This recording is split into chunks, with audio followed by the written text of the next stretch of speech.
When the Amorite kings of the hill country between Jerusalem and Hebron learned that the Gibeonites had made peace with Israel, they came to attack Gibeon. But the Gibeonites called on Joshua for help. He marched all night and attacked those who had besieged Gibeon, surprising them, and they fled. As they fled, the Lord sent great hailstones that killed a very large number of them. More were killed by the hailstones than by the sword of the Israelites, for they greatly outnumbered the Israelites. But they were on the run, and the Lord helped Israel that day. Joshua called out, "Sun, stand still." People heard him, and the sun and the moon delayed their going down for about a whole day, giving the Israelites time to continue the chase and to destroy many of the enemies that rose against them. The kings hid in a cave, but they were discovered, and they also were executed. We continue the account from Joshua chapter 10, verse 28. On that day Joshua took Makkedah and struck it and its king with the edge of the sword. He utterly destroyed them, all the people who were there. He let none remain. He also did to the king of Makkedah as he had done to the king of Jericho.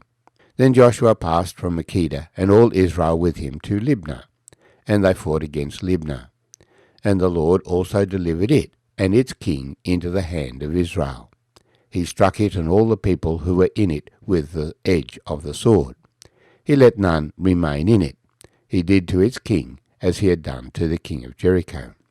Then Joshua passed from Libnah and all Israel with him to Lachish, and they encamped against it and fought against it, and the Lord delivered Lachish into the hand of Israel, who took it on the second day, and struck it and all the people who were in it with the edge of the sword, according to all that he had done to Libnah. Then Horam, king of Gezer, came up to help Lachish, and Joshua struck him and his people, until he left him none remaining. From Lachish Joshua passed to Eglon, and all Israel with him, and they encamped against it and fought against it, and they took it on that day, and struck it with the edge of the sword. All the people who were in it he utterly destroyed that day, according to all that he had done to Lachish.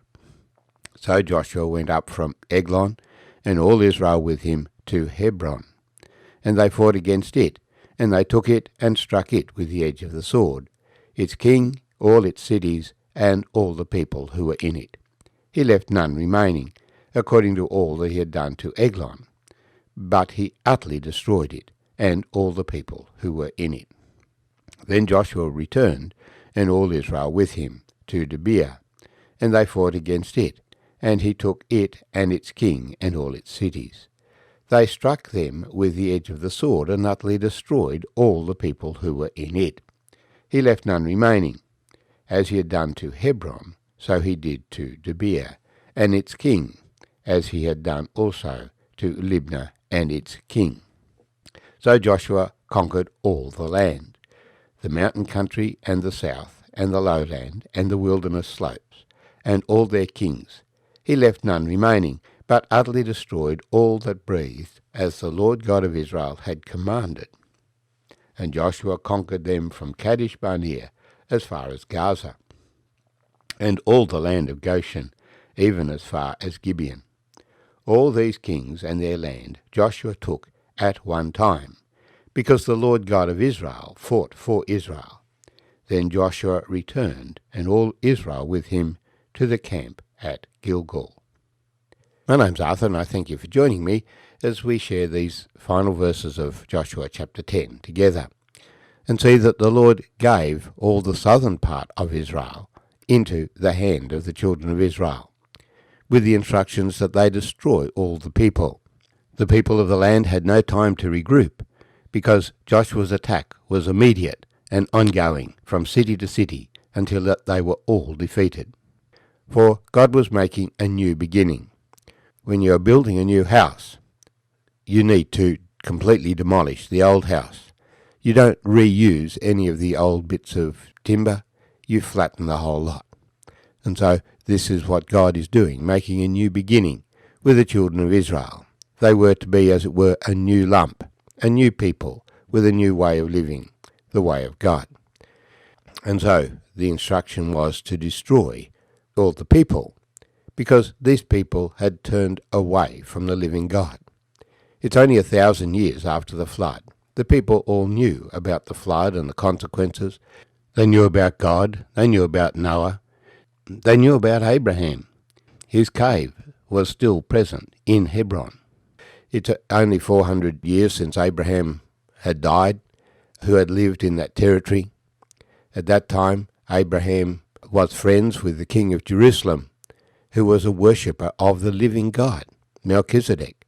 But now the king of Jerusalem, Adonai-Zedek, opposes God, no longer respects God, has turned the people away from God.